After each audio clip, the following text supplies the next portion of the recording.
Olá, sejam todos bem-vindos a mais uma edição do programa Ponto de Vista, o nosso espaço para falarmos sobre saúde aqui na tela da TV Assembleia. Se você mora aqui em Alagoas, principalmente na capital, tem percebido que tem chovido até um pouquinho mais do que o costumeiro neste inverno, mas isso pode até ocorrer vez por outra. O que tem chamado realmente a atenção são as implicações de uma frente fria que tem atingido a região Nordeste de maneira especial. E tem ocorrido algo muito raro aqui em Maceió, que é sentir aquele friozinho, muitas vezes até durante o dia, e não apenas à noite, ainda que isso fosse raro. Temos chegado por vezes a ter temperaturas ali na casa dos 20 graus, que para a nossa região é bastante atípico. Agora, imagine essa queda de temperatura para as pessoas que têm algum tipo de problema respiratório, por exemplo, acabam sendo atingidas de maneira direta e sofrem um pouquinho mais. Aí vem as ites, né? A rinite, a sinusite, e quem é que a gente tem que procurar nessa hora?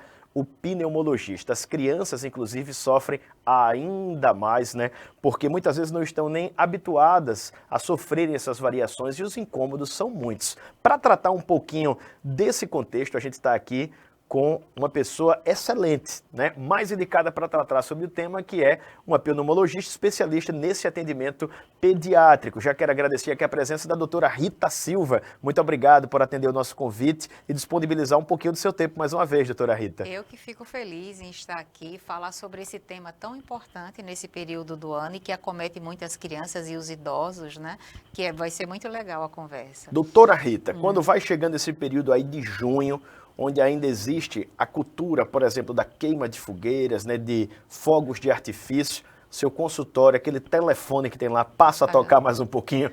Com certeza, esse período do ano a gente tem alguns agravantes, a gente tem as festas juninas, a queima da fogueira, os fogos de artifício, a gente tem a sazonalidade dos vírus respiratórios. Os vírus respiratórios, eles circulam nesse período de outono e inverno e são inúmeros vírus, o influenza A, o influenza B, o Covid-19, o parainfluenza, o H1N1, são todos esses vírus circulam nesse período do ano.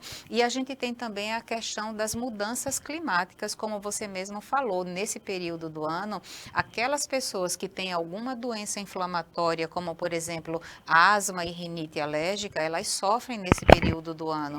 Normalmente, quem não tem uma doença respiratória não sente que mudou a temperatura, mas aquele portador de asma ou de rinite, ele percebe a mudança e ele desencadeia os sintomas. Então, outono, inverno, junho, julho, agosto são períodos muito críticos, tanto para as crianças, para os idosos e para os portadores de doença inflamatória de alguma doença crônica. São as famosas ites, como nós vamos dizendo, né? Exatamente. Que acabam ali sufixo indicando que é algum tipo de inflamação, não é? Doutora Rita, e o que é que acaba, de alguma maneira, potencializando esse problema? Eu sei que cada fator desse isolado pode ser um agravante, mas, por exemplo, a maior circulação de fumaça, somada a essa queda de temperatura muitas vezes, a umidade aumentada em decorrência da chuva, acaba sendo, podemos dizer assim, a junção de componentes dessa bomba alérgica que muitas vezes atinge as pessoas. A junção, realmente, cada um tem o seu papel, mas quando junta tudo, corrobora para sintomas mais intensos, como, por exemplo, quem tem asma.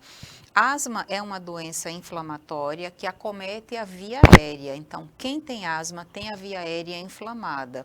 E essa via aérea inflamada, ela reage a diversos gatilhos diferentes. Um deles é a mudança climática, ou até mesmo a fumaça das fogueiras, dos fogos de artifício.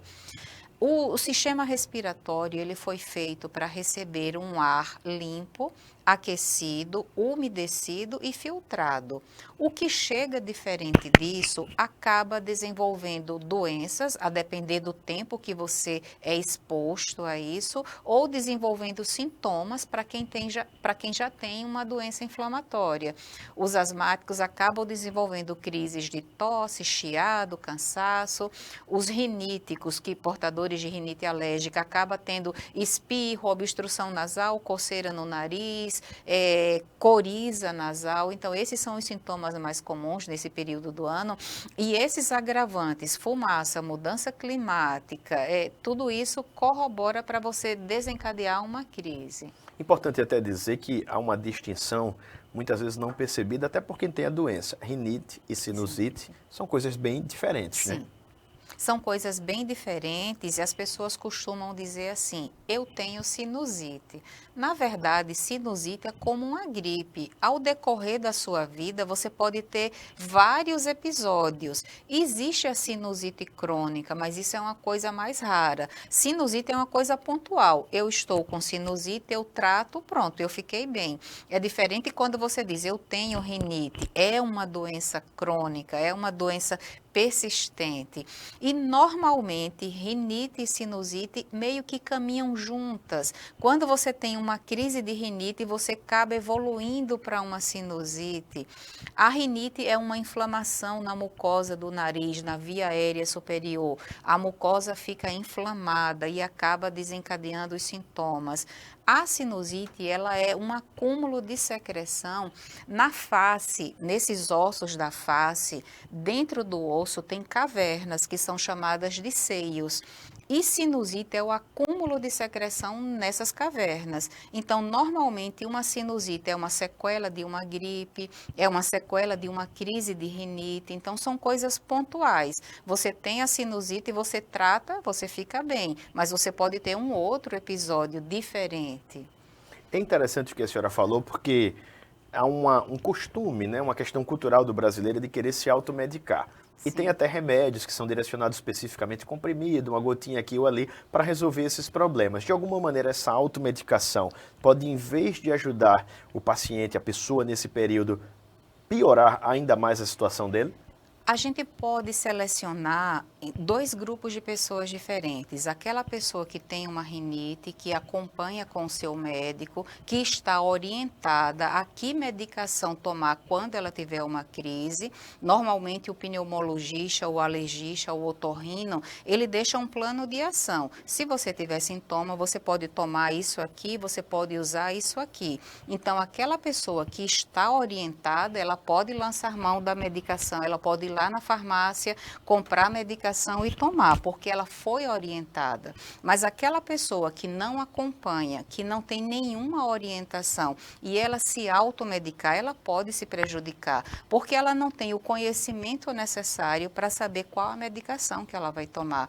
Ela não tem o conhecimento de saber se ela vai tomar um antihistamínico, um antialérgico ou um corticoide. A gente não orienta a automedicação com corticoide ou com antibióticos. Você precisa estar orientado para isso e precisa de um profissional médico para medicar você nesse sentido. Então, a gente tenta separar aquela pessoa que está orientada, que está medicada para, num momento, num plano de ação, ela agir, e aquela pessoa que não tem nenhuma orientação. Então, ela precisa de uma orientação. E dentro de sua fala, a gente já percebe dois indicadores que caracterizam as pessoas desse grupo. A primeira é, eu tenho...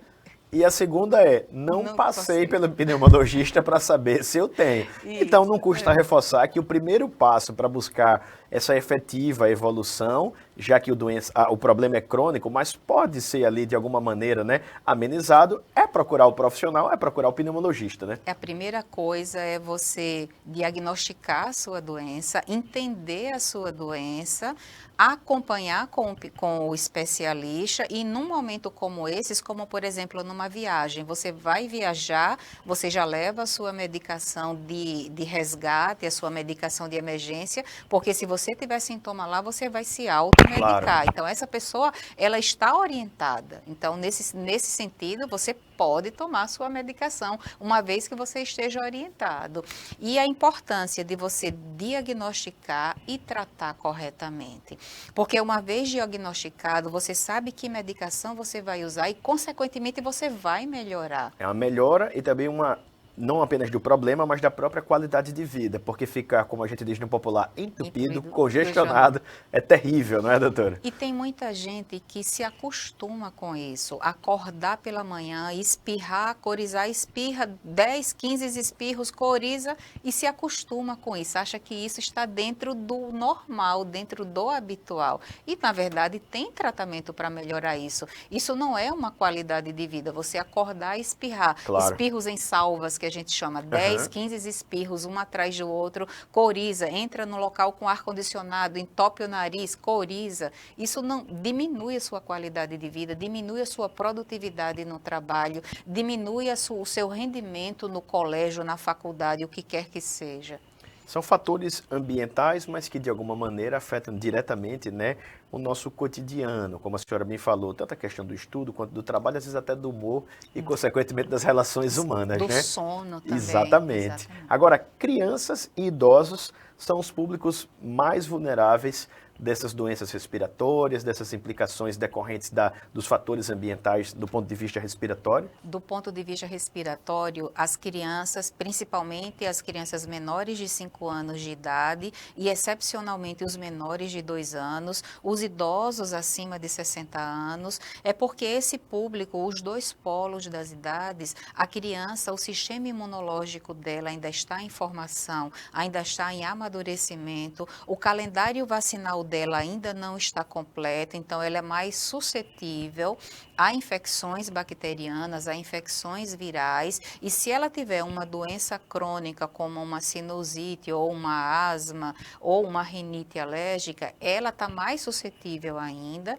E tem o outro polo, que são os idosos maiores de 60 anos, que a imunidade já está envelhecida, o sistema imunológico já está mais senil, o número de anticorpos diminui, então ele também está mais suscetível às doenças respiratórias, principalmente as virais e as bacterianas. E se associado a isso, ele for portador de asma ou rinite alérgica, isso aumenta o risco dele ainda mais.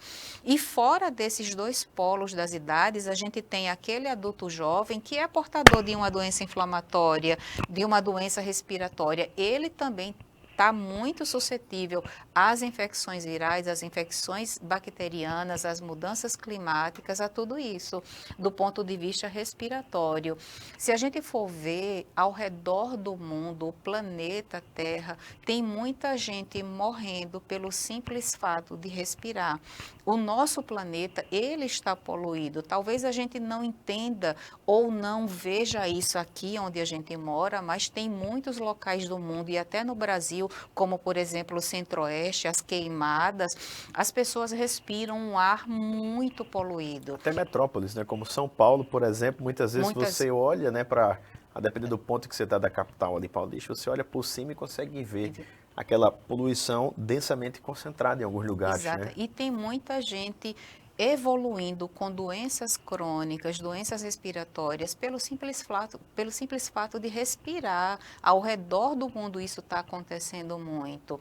Eu sempre, quando vou para o hospital, dirigindo ali pela Fernandes Lima, eu vejo muita gente praticando atividade física ali no canteiro da Fernandes Lima. E eu fico pensando, poxa, ele está praticando uma atividade física que demanda muito oxigênio nesse ambiente totalmente poluído, porque é trânsito de um lado, é trânsito do outro, de carbono do outro né? lado, e ele com a demanda de oxigênio dele está aumentada, porque ele está correndo, está andando de bicicleta. Mais oxigênio ali na circulação para ir alimentando, né? As células, a queima, né? A queima, e se ele faz isso constantemente, daqui a algumas décadas, se ele manter esse hábito, ele vai ter alguma doença respiratória. Isso é muito interessante porque os fatores ambientais, como o nome sugere, vão variar naturalmente de acordo com o hábitat, o ambiente que você está ali especificamente.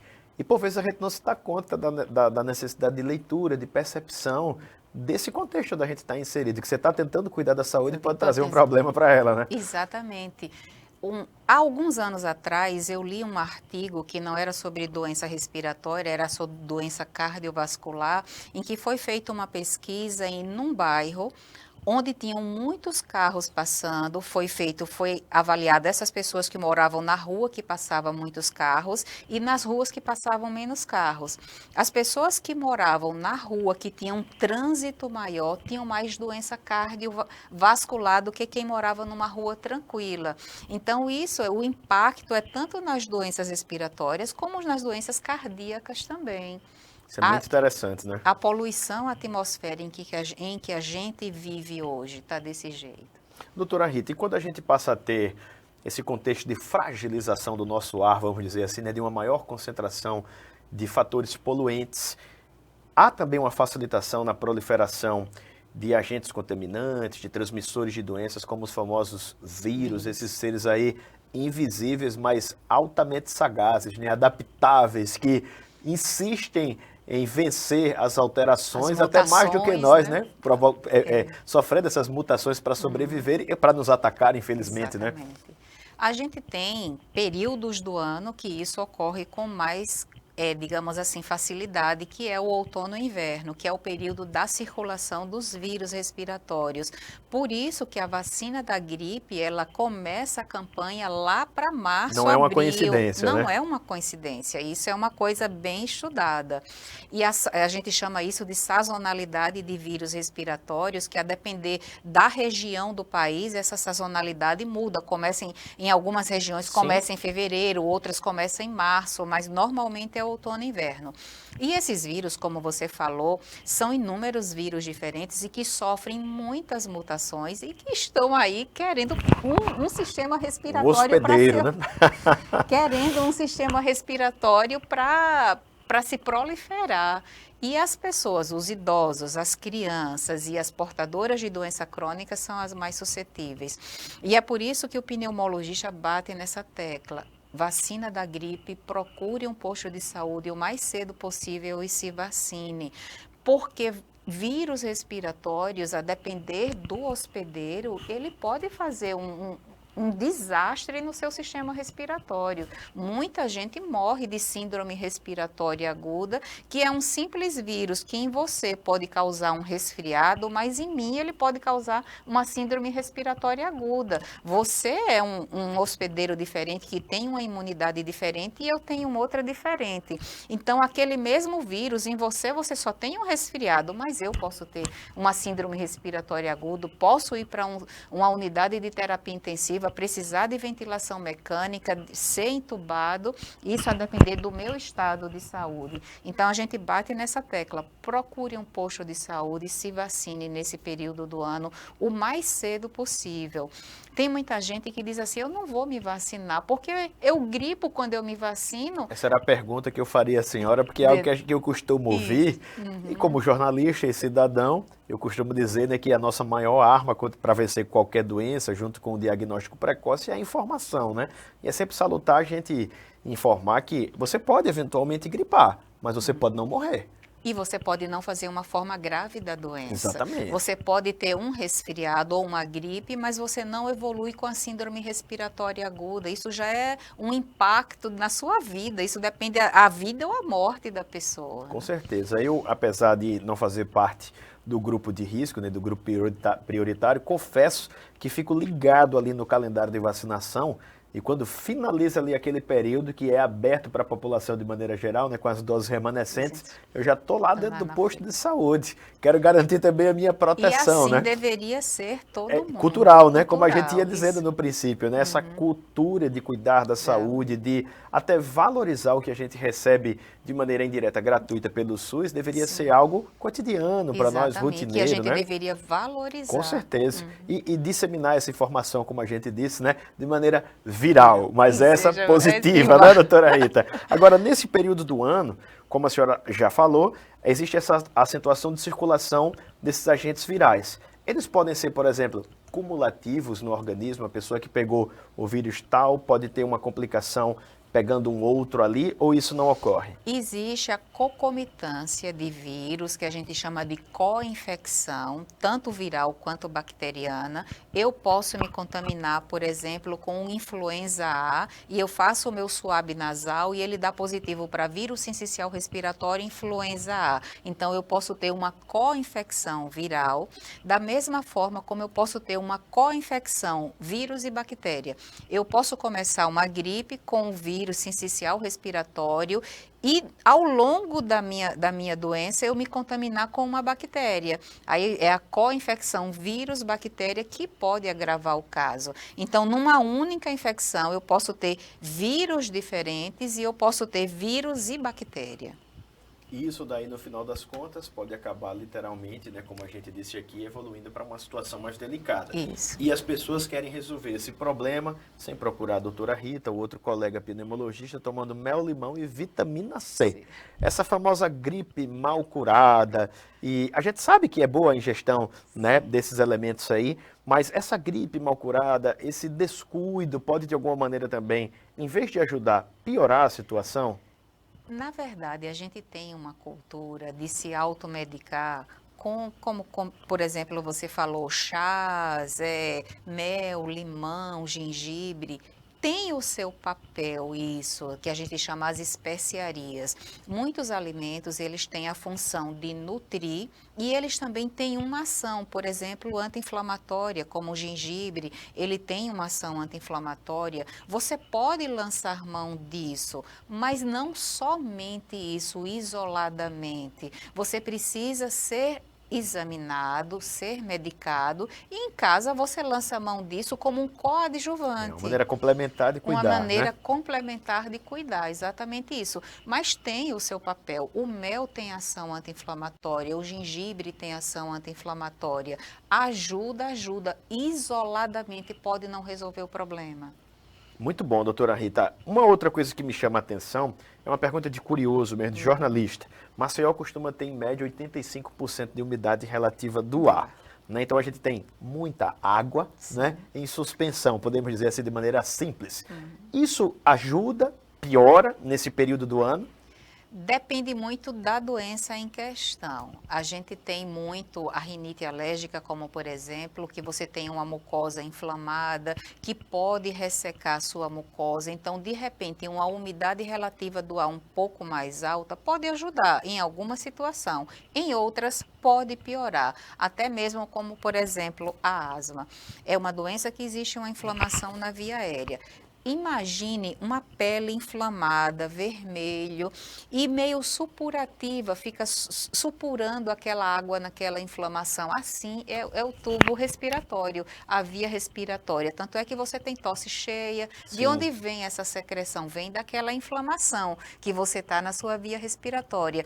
E você, diante de uma umidade relativa do ar muito alta, e você levando muita umidade para esse sistema respiratório, pode agravar, exatamente. Então, isso varia muito da doença em questão.